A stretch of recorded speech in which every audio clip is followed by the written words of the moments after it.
اعوذ باللہ من الشیطان الرجیم بسم اللہ الرحمن الرحیم السلام علیکم رحمۃ اللہ وبرکاتہ۔ آج ہم سورہ بقرہ کا ترجمہ تفسیر اور خلاصہ بیان کریں گے۔ جیسے کہ کل بھی ہم نے کچھ صورتوں کا ترجمہ تفسیر خلاصہ بیان کرا تھا، جس میں ارشاد ہو رہا تھا کہ انسانوں کو ان آیتوں میں دو گروپوں میں تقسیم کر دیا گیا۔ ایک وہ جو اللہ پر ایمان لائے، غیب پر ایمان لائے، آخرت پر ایمان لائے، وہ تمام احکامات کیے جن کا حکم پروردگار عالم نے کہا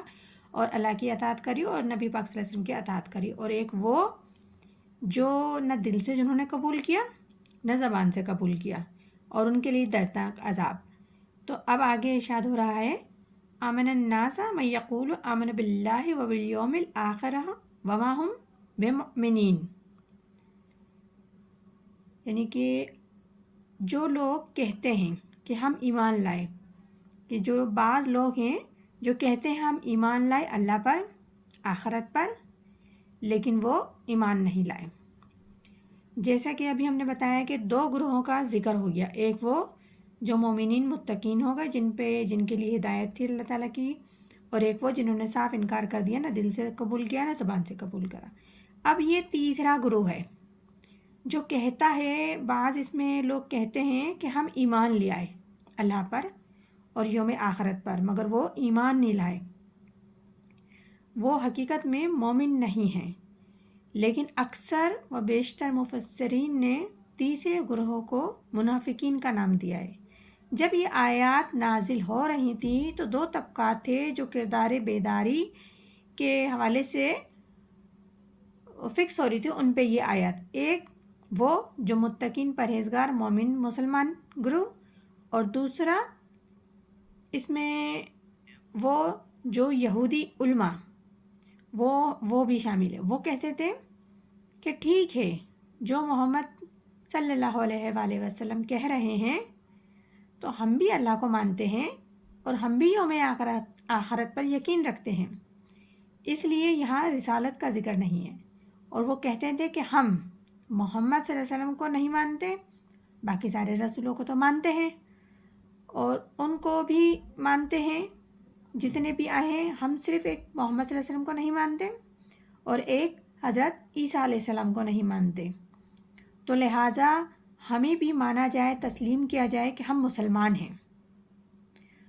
تو یہاں اس طریقہ کار کا تذکرہ ہو رہا ہے اس آیت میں، یہ جو منافقین کی طرف اشارہ جا رہا ہے کہ ان کا کردار چھلک رہا ہے، یعنی یہود علماء کا کردار اس آیت میں چھلک رہا ہے، کیونکہ مدینہ منورہ میں نفاق کا جو پودا پروان چڑھا ہے، بلکہ جو گھنا ایک درخت وہ یہودیوں کے زیر اثر ہے۔ تو یہ آیت ترجمانی کر رہی ہے ان لوگوں کی جو کہتے ہیں ہم اللہ پر ایمان لائے، آخرت کے دن پہ ایمان لائے، حالانکہ وہ ایمان نہیں لائے، یعنی کہ زبان سے مانتے تھے، دل سے بالکل بھی نہیں مانتے تھے۔ ایسے لوگوں کو منافقین کہا جاتا ہے۔ آگے ارشاد ربانی ہے یخادعون اللہ والذین آمنوا وما یخدعون الا انفسهم وما یشعرون، وہ دھوکہ دینے کی کوشش کر رہے ہیں اللہ کو، اہل ایمان والوں کو، خود اپنے آپ کو، لیکن انہیں اس کا شعور نہیں۔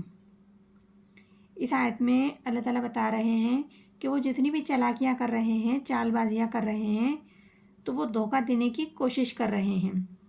اپنے آپ کو دینے کی کوشش کر رہے ہیں، اللہ کو دینے کی کوشش کر رہے ہیں، اور اہل ایمان والوں کو، جن کو وہ کہتے ہیں جب ان کے ساتھ ملتے ہیں تو ان کو کہتے ہیں کہ ہم ایمان لائے، ایمان کی باتیں کرتے ہیں، لیکن دل سے تو انہوں نے قبول کیا ہی نہیں ہے،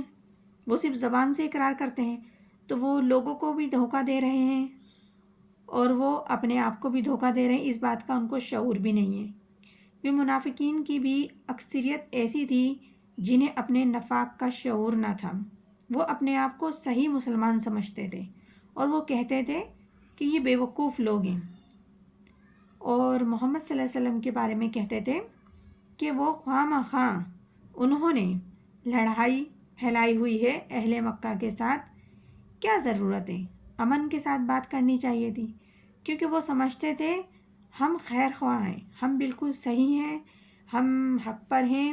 اور یہ جو لوگ بات کر رہے ہیں قرآن کے مطابق بات کر رہے ہیں، محمد صلی اللہ علیہ وسلم بات کر رہے ہیں، اور ان کے ساتھی جو بات کر رہے ہیں ان سب کو وہ بیوقوف سمجھتے تھے۔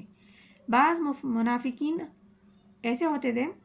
جو اسلام میں داخل ہی دھوکہ دینے کے لیے ہوتے تھے،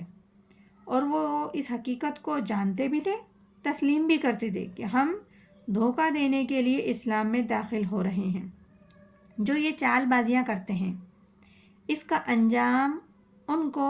خود بھگتنا پڑے گا، مگر وہ اس بات کا شعور نہیں رکھتے۔ تو یہ سورہ بقرہ کی ابھی ہم نے 2 آیتوں کا ترجمہ تفسیر کیا ہے، انشاءاللہ ہم آگے بھی کریں گے۔ اللہ تعالی ہم سب کو قرآن پاک پڑھنے، سمجھنے اور عمل کرنے کی توفیق عطا فرمائے، اور جو ہم یہ آیت پڑھتے ہیں تو اللہ تعالیٰ آپ سب کو بھی سمجھنے کی توفیق عطا فرمائے کہ ان کو پڑھنے کے بعد اپنے آپ کا ضرور موازنہ ہمیں کرنا چاہیے کہ ہم کس راہ پر ہیں اور ہم کیا کر رہے ہیں، ہم کس طرح اقرار کر رہے ہیں، کس طرح زندگی گزار رہے ہیں۔ ہم اپنا تجزیہ ضرور کریں تو شاید اللہ تعالیٰ کو ہماری یہ ادا پسند آئے تو ہمیں بھی راہ حق کی طرف گامزن کریں۔ آمین ثم آمین، جزاک اللہ۔